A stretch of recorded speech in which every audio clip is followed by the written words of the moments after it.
만약에 우리를 통해서 상처를 받은 사람이 하나님께 그를 신원해 달라고, 그로 인해서 고통받은 나를 신원해 달라고 기도한다면 어떠하겠습니까? 오늘 보면 1절 말씀을 함께 읽겠습니다. 하나님은 신들의 모임 가운데에 서시며 하나님은 그들 가운데에서 재판하시느니라. 아사벳이라는 표제어로 기록되어 있는 오늘 시편 82편은 하나님을 신들의 모임 가운데 서시고 재판장들 중에 판단하시는 분으로 묘사하고 있습니다. 함께 읽은 본문 1절에서 말하고 있는 신들은 당시 나라를 다스리는 왕이나 재판장들을 가리킵니다. 하나님은 세상을 그분의 공의 위에 세우시고 눈에 보이게는 왕과 재판장들에게 권력을 부여하시며 하나님의 공의, 다시 말해 공평정대하신 그 하나님의 정의에 따라 이 땅을 다스리도록 명하셨습니다. 오늘 본문 2절 말씀입니다. 너희가 불공평한 판단을 하며 악인의 납보기를 언제까지 하려느냐. 하지만 그들이 살고 있는 현실은 그렇지 못했습니다.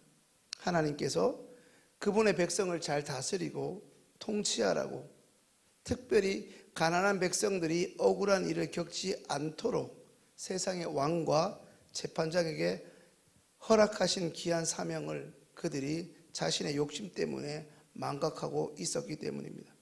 하나님으로부터 부여받은 권력을 그저 자신의 이익의 도구로, 자신의 재산의 증식의 도구로 전락시키고 있는 당시의 왕과 제사장들은 끊임없이 뇌물을 받아 원래 판결과는 다르게 판결을 굳게 하였습니다. 힘없고 가난한 이들의 목소리는 애초부터 그들에게 관심조차 없었습니다. 오히려 그들의 재판은 그 재판을 당하고 있는 그들이 내게 유익한가 거기에 달려 있었습니다. 결국 그들의 울부짖음이 하나님께 상달되어 이제 하나님이 친히 그들을 재판장이 되셔서 재판하시고 심판하시겠다고 하시는 것입니다. 오늘 본문에 신들이라 기록된 그 당시의 왕과 혹은 재판장들은 지도자들이었습니다. 우리가 잘 아는 대로 응당 지도자라면 정의를 측량줄로 공의를 저울 삼아 사회적 약자, 다시 말해 힘없고 가난하여 어디 도움을 요청할 곳이 없는 연약한 사람들이, 이미 힘들게 살아가고 있는 그들이 더 이상 눈물 짓지 않도록, 피해 입으며 살지 않도록 하나님의 마음으로 보살필 책임을 가져야 마땅했습니다. 이제 오늘 본문 3절과 4절 말씀을 읽습니다. 가난한 자와 고아를 위하여 판단하며 곤란한 자와 빈궁한 자에게 공의를 베풀지며 가난한 자와 궁핍한 자를 구원하여 악인들의 손에서 건질지니라 하시는도다. 오늘 시편 기자인 아삽이라는 사람은 다윗 왕 시대에 활동했던 소위 음악가였습니다. 이미 성도님께서 잘 알고 계신 대로 다윗 왕은 이번 주 새벽부터 살펴보고 있는 솔로몬 왕의 아버지로서 하나님의 말씀에 따라 이스라엘을 잘 다스렸던 왕 가운데 한 사람입니다. 그리하여 그는 이스라엘 역사상 그 어떤 왕보다도 공의롭게 나라를 통치한 왕으로 평가받았습니다. 그렇다면 이 다윗 왕이 다스리던 당시 이스라엘 사회, 이스라엘 공동체는 아마도 당시 주변 어떤 나라보다, 그리고 어떤 시대보다 약자들이 보호받으며 살았을 것이라 추측할 수 있을 것입니다. 그런데 안타깝게도 그런 다윗 시대에도 불구하고 오늘 아삽의 시를 통해 고발되고 있는 그 당시 이스라엘 공동체, 다윗 시대의 현실 또한 불의한 재판관들을 책망하지 않을 수밖에 없을 뿐더러 역시나 그 당시에도 고통당하고 있는 사회적 약자를 적극적으로 돌볼 것을 오늘 말씀을 통해 요청하고 있습니다.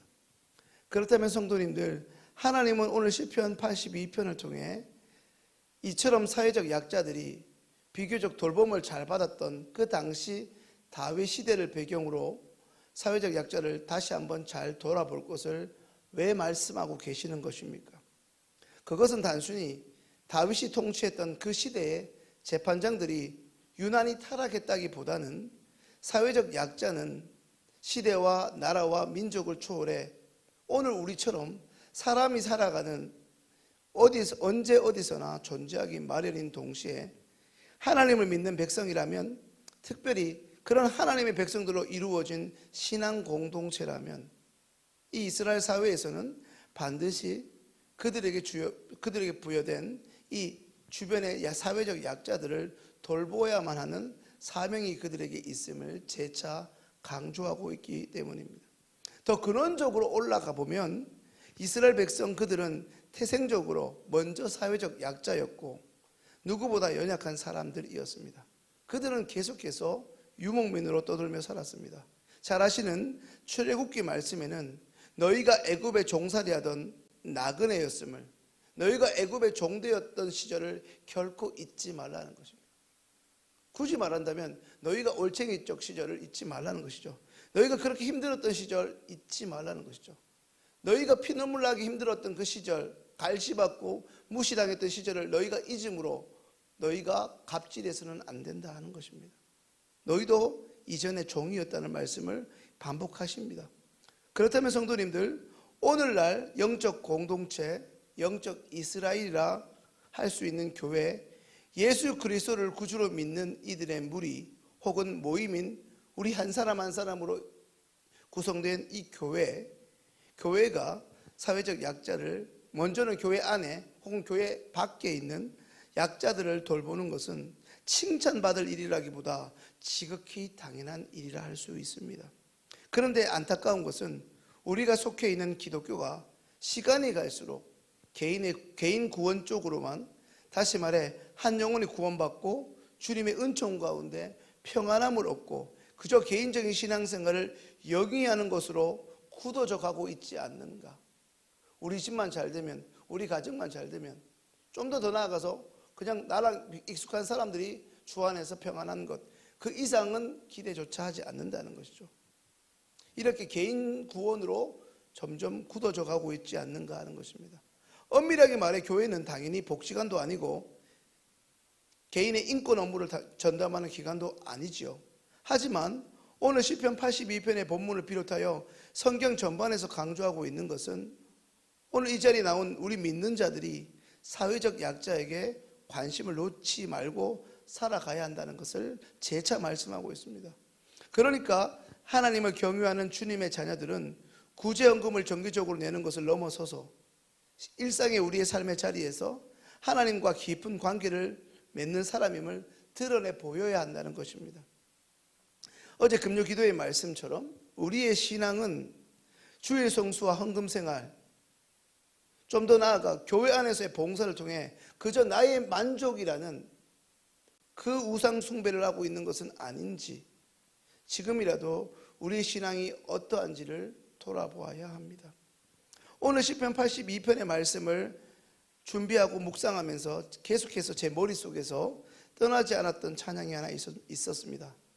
제가 워낙 찬양을 잘해서 더군다나 이 새벽에 불러드릴 수는 없고 가사를 읽어드리면 이렇습니다. 아버지 당신의 마음이 있는 곳에 나의 마음이 있기를 원해요. 아버지 당신의 눈물이 고인 곳에 나의 눈물이 고이기 원해요. 아버지 당신이 바라보는 영혼에게 나의 두 눈이 향하기 원해요. 아버지 당신이 울고 있는 어두운 땅에 나의 두 발이 향하기 원해요.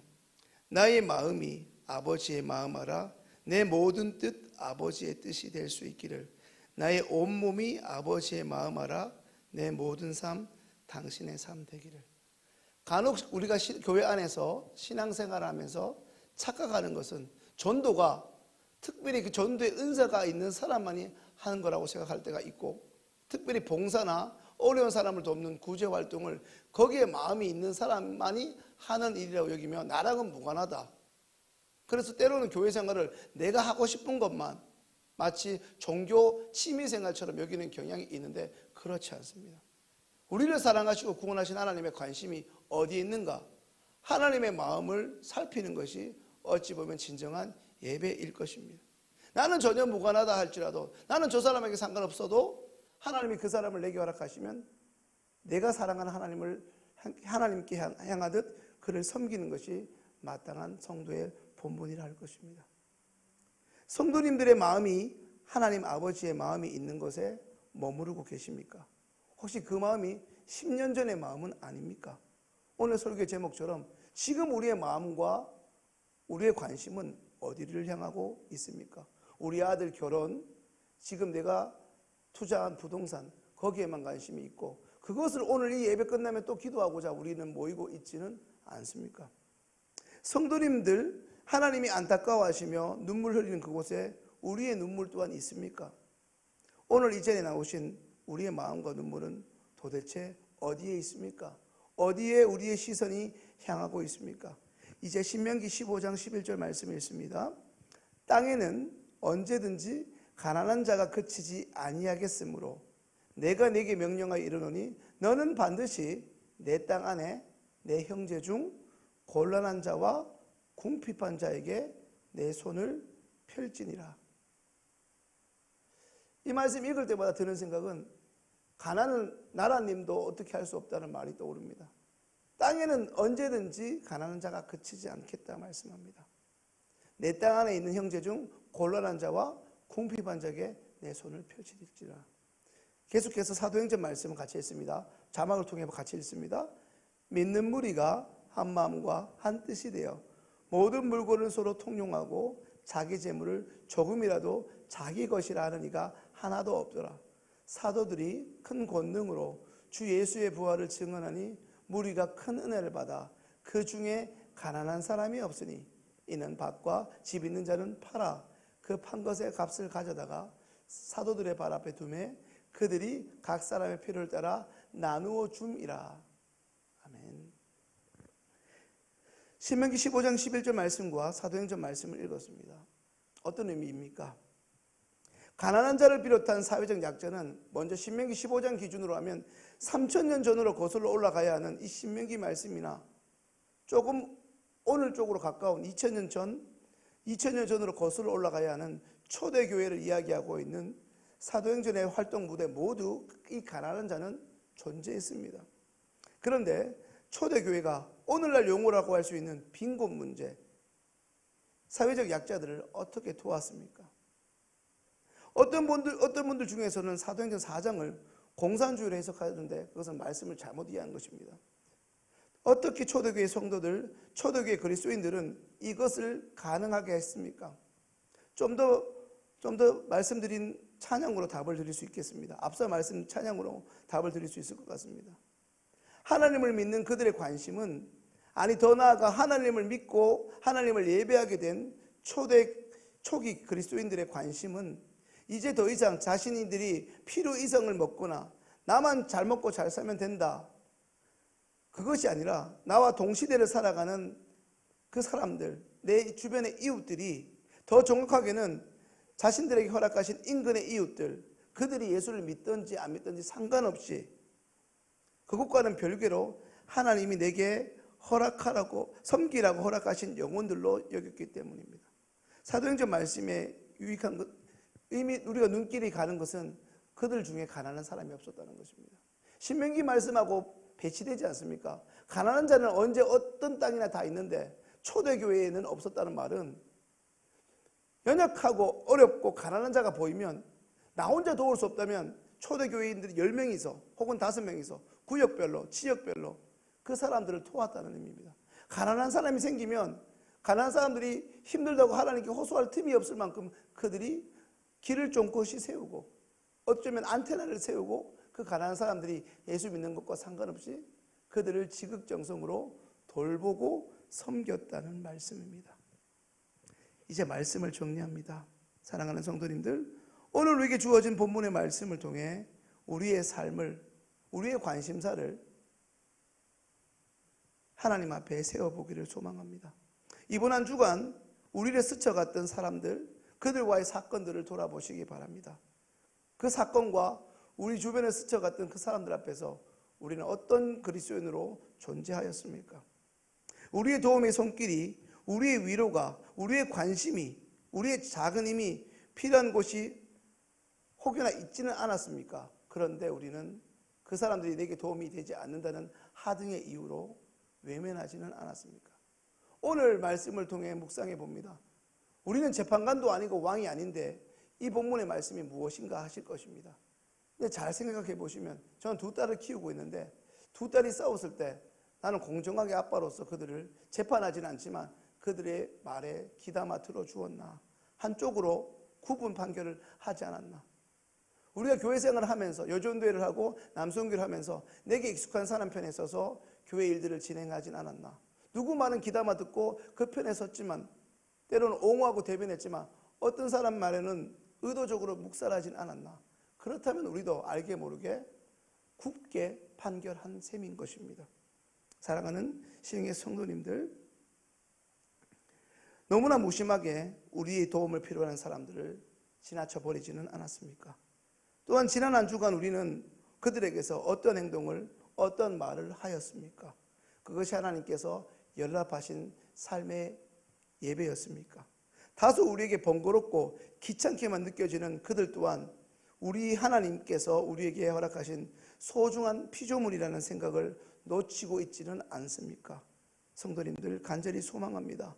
훗날 우리가 하나님 앞에 서게 되었을 때 지난 우리의 이 땅에서의 삶이 하나님 앞에 부인당하고 외면당하는 진노의 결산이 되지 않고 참 잘하였다, 착하고 충성된 종이라 칭찬받을 수 있는 저와 여러분들의 매일매일의 삶이 될 수 있기를 주님의 이름으로 축원합니다. 이제 오늘 주신 말씀을 기억하며 기도하겠습니다.